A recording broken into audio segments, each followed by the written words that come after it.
Au sommaire de votre journal ce soir, 50 habitations illégales détruites ce matin.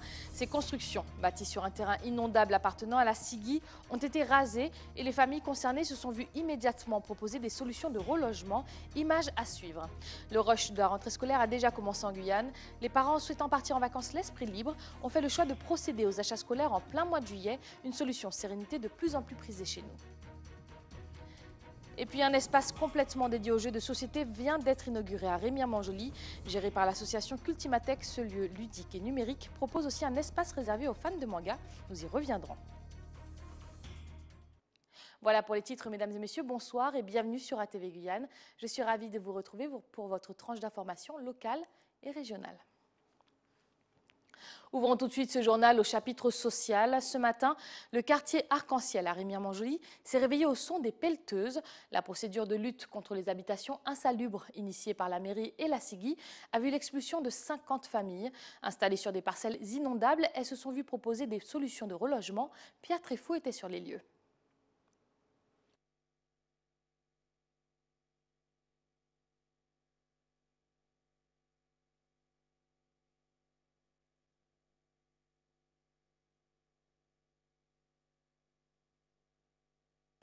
La Sigui y intervient comme concessionnaire de l'opération de résorption d'habitations insalubres.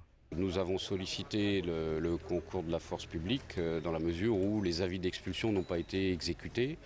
Et c'est en ce sens que aujourd'hui, ce n'est pas la Sigui qui mène l'expulsion, c'est l'huissier qui applique une décision de justice avec l'appui de l'État au niveau de la force publique, mais également d'un bureau social qui est installé sur le site pour accueillir les familles qui souhaitent faire part de leur situation personnelle, les possibilités de relogement pour celles qui en ont droit. La Sigui a construit un peu plus de 120 logements dans le quartier et a relogé une partie des familles expulsées. Il y a quelques semaines déjà, nous avons demandé à l'ensemble des services de l'État et de la municipalité de Remire-Montjoly de pouvoir faire un diagnostic social. Donc c'est une forme de maîtrise d'œuvre urbaine et sociale qui permet de venir au contact de la population, expliquer la procédure et le jugement en cours, le concours de la force publique qui sera demandé à l'autorité préfectorale pour faire l'évacuation. Donc c'est une phase de pédagogie, d'explication, mais c'est également la possibilité de faire un diagnostic, de faire des recoupements sociologiques pour savoir quel type de population est là, les compositions familiales et également leurs droits. Parce qu'il y a dans cette zone des personnes qui sont en situation régulière, qui sont françaises, des personnes françaises, ou avec des titres de séjour qui leur donnent des possibilités et des droits sur le territoire national, sur le sol français. Et donc ces personnes-là, il faut pouvoir les accompagner dans le logement, dans l'hébergement et plus largement dans le volet social. Par contre, il y a des personnes qui n'ont rien à faire ici, qui sont en situation irrégulière et que nous devons traiter avec toute la fermeté que nous devons appliquer pour faire respecter le droit en France. Les parcelles concernées vont être démolies et nettoyées. C'est la commune de Remire qui, il y a une dizaine d'années, a confié à la Sigui le réaménagement du quartier et la rénovation de la voirie. Pour les familles expulsées, des projets de relogement leur seront proposés. Social toujours. La Guyane détient un record dont elle se serait bien passée, celui de vice-championne de France en matière de population bénéficiant du RSA. En effet, selon le rapport de la Commission générale à l'égalité des territoires, nous arrivons en deuxième position juste après la Réunion, des régions bénéficiant le plus du revenu de solidarité active. Pour quelles raisons avons-nous un pourcentage 5 fois supérieur à la moyenne nationale? Les réponses de Pierre Tréfaux.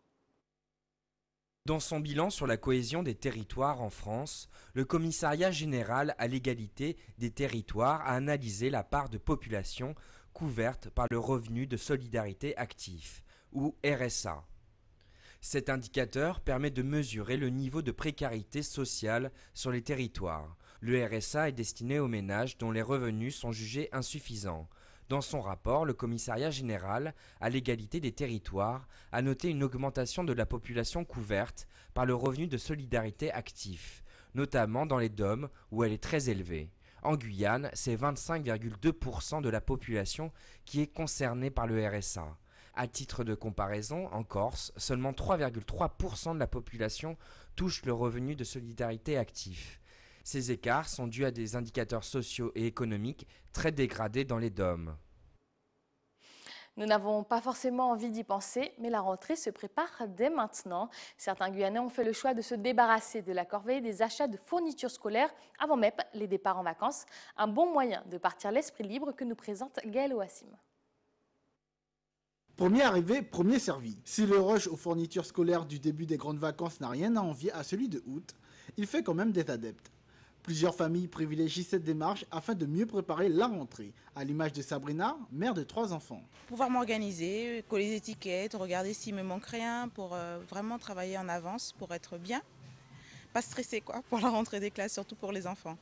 Bien sûr, éviter tout ça et puis je pense que les prix sont peut-être plus abordables à ce moment-là que vers la fin des vacances, quoi. Entre 70 et 200 euros d'achat de fournitures, de quoi satisfaire tout type de clientèle. Il y a beaucoup de clients oui, qui viennent déposer leur liste car il y a certains qui ont besoin de partir en vacances plus tôt, d'autres qui ont envie d'éviter le rush, au mois d'août surtout. Au niveau des dépôts de liste, on demande, il y a soit une qualité supérieure, une qualité économique et une qualité premier prix. Après, c'est le client qui choisit en fonction de son budget. Autre point de vente de la place, Philippe profite de ces jours d'accalmie pour effectuer ses achats pour la rentrée de ses 4 enfants. Le magasin est pratiquement vide, donc oui, nous profitons justement de ce calme pour pouvoir faire à l'avance et les achats pour la rentrée.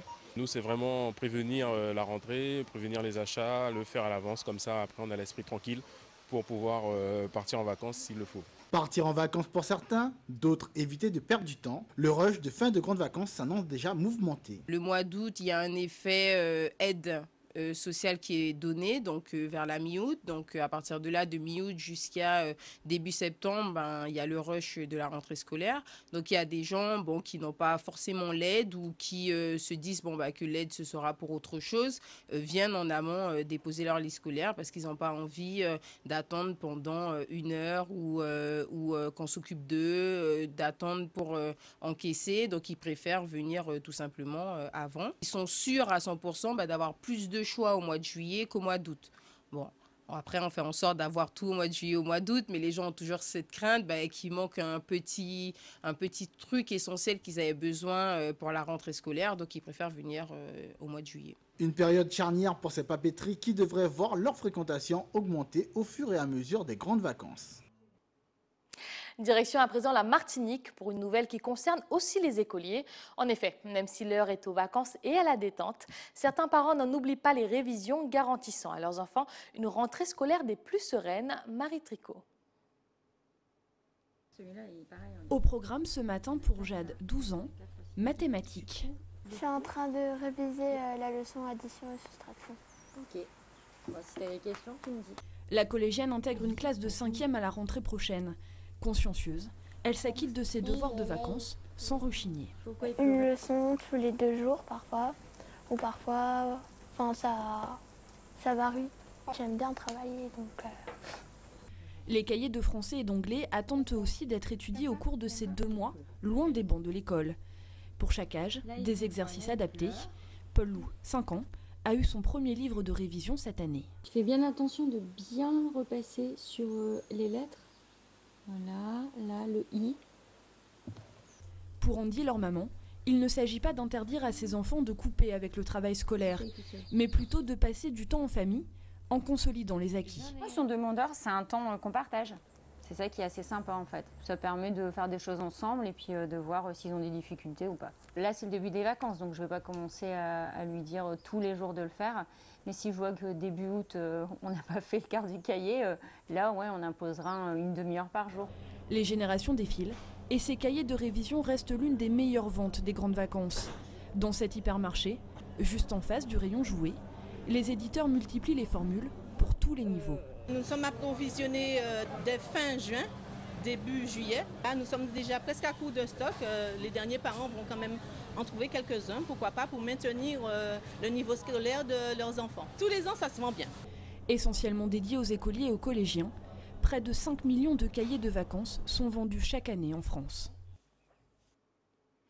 Restons en Martinique, où le coup d'envoi de la 6e édition des Journées caribéennes de la jeunesse a officiellement été lancé. 500 jeunes de la Caraïbe et de la Guyane se sont ainsi rassemblés pour un grand moment de foi. Accueillis à l'externat Saint-Joseph de Cluny pour vivre ensemble plusieurs temps forts spirituels, ils se sont confiés à Marie Tricot.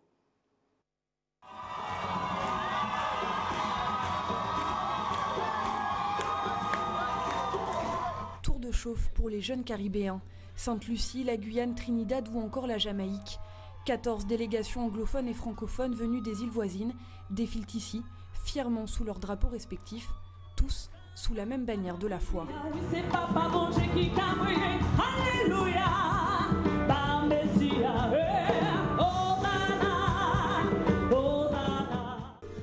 Le village est pensé pour se rencontrer, le festival de prière et de louanges pour échanger autour des valeurs du catholicisme.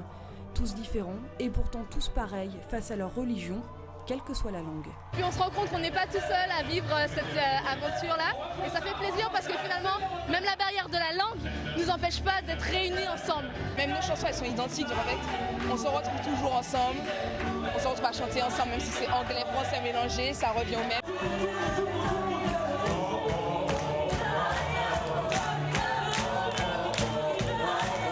La Martinique accueille pour la première fois de son histoire ces journées caribéennes de la jeunesse. C'est l'île de la Dominique qui devait faire office d'hôte. Un programme balayé par les cyclones de l'année dernière. Ces jeunes-là, ils sont contents. Ils peuvent danser, oui, ils peuvent jouer, ils ont autant pour venir ensemble. Et les jeunes joignent d'autres jeunes, il y a une musique, une danse, une monde qui a levé doigt pour pays. Il faut encore quelques ajustements pour se faire comprendre. Il va certainement te parler par tes frères et sœurs à côté de toi. And he will certainly talk to you through your brothers and sisters just near you. Amen. Le problème, c'est qu'il va parfois te parler en anglais. But sometimes he may talk to you in English. No, but if you translate, you say in French. No, in French, yes. Les jeunes venus d'ailleurs ont déjà pu apprécier la culture martiniquaise, autre qu'à travers son église. Les jeunes ont pu par exemple aller au musée du Rhum, au musée de la banane, ils ont pu avoir une initiation belay.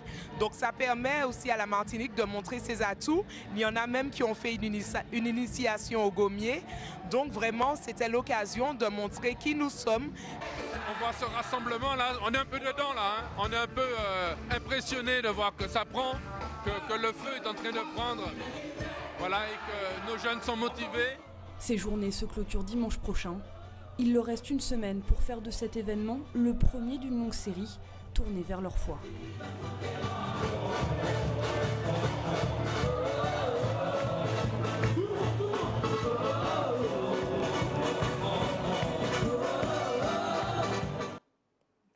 Retour en Guyane avec une bonne nouvelle pour les amateurs de jeux. La ville de Remire-Montjoly vient de se doter d'un espace entièrement dédié à cette activité. L'association Cultimatech, après avoir sillonné le territoire durant 8 ans, a posé ses valises dans cet espace situé face à l'école Sainte-Thérèse. Ayodele Germain assiste à l'inauguration de ce nouveau lieu de divertissement, aussi doté d'un espace réservé au manga. Un espace de 250 mètres carrés entièrement dédié au divertissement et à l'univers de la bande dessinée japonaise. La Cultimatech possède 6500 jeux de société, dont 90% sont indisponibles dans la grande distribution, et 3000 BD mangas provenant de 300 collections différentes. Notre objectif, c'est qu'ici, on puisse mettre en situation de jouer, de mettre en jeu, de manière à ce qu'on découvre ici donc, de nouvelles manières de jouer, un endroit de convivialité, mais à la fois pour les usagers, mais aussi pour les professionnels, puisque l'idée c'est que nous serons un centre de ressources où les professionnels pourraient venir découvrir ces supports et par conséquent être formés pour les utiliser dans leur propre lieu d'activité. La Cultimatech est une association de démocratisation ludique et numérique. Depuis 8 ans, elle parcourt le territoire guyanais en vue de faire découvrir ces jeux. Nous sommes généralement les premiers passeurs ludiques en contact avec nos usagers. Ça veut dire que précédemment, en dehors du Monopoly, en dehors des grands traditionnels, ils n'ont pas connaissance de tout ce vivier, de toute cette effervescence donc des jeux de société dits modernes. Et donc du coup, l'objectif, c'est effectivement ouvrir les champs donc, sur cet univers qui est complet. Pour cette ouverture officielle, la Cultimatech a, à ses côtés, la Bibliothèque Sans Frontières, une association créée en 2007 par l'historien Patrick Veil en vue de réduire les inégalités sociales par l'accès à la culture. On a comme objectif d'apporter la culture à ceux qui en sont plus éloignés de différentes manières, par le jeu du côté de la Cultimathèque, aussi à Bibliothèque sans frontières, mais pas que, aussi avec des livres, comme le fait aussi la Cultimathèque.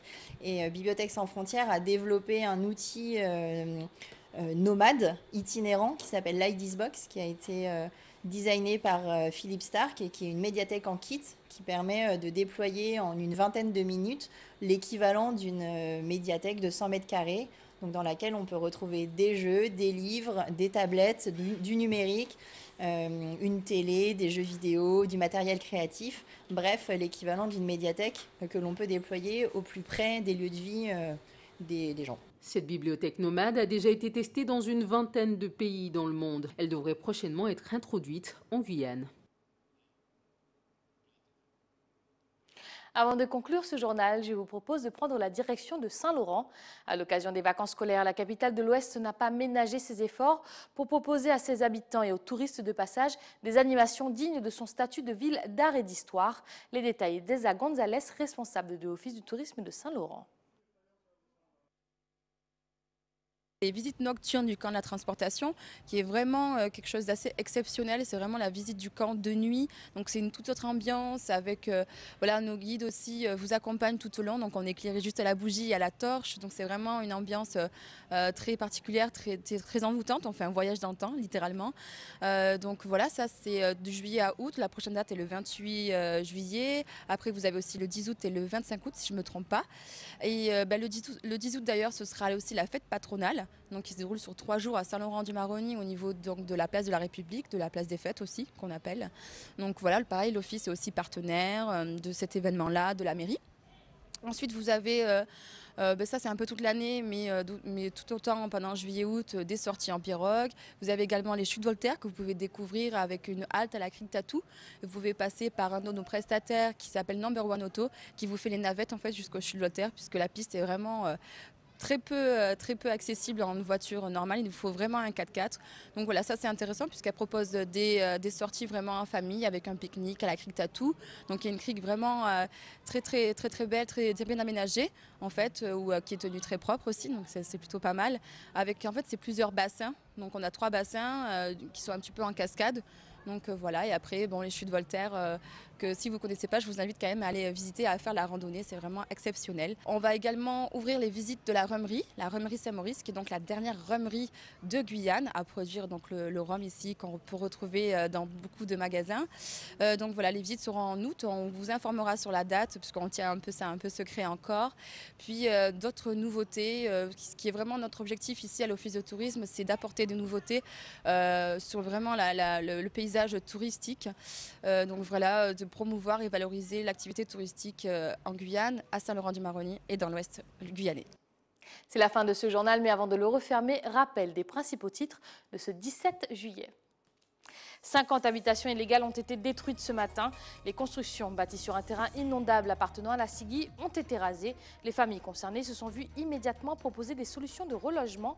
Nous en avons parlé. Le rush de la rentrée scolaire a déjà commencé en Guyane. Les parents souhaitant partir en vacances l'esprit libre ont fait le choix de procéder aux achats scolaires en plein mois de juillet. Une solution sérénité de plus en plus prisée chez nous.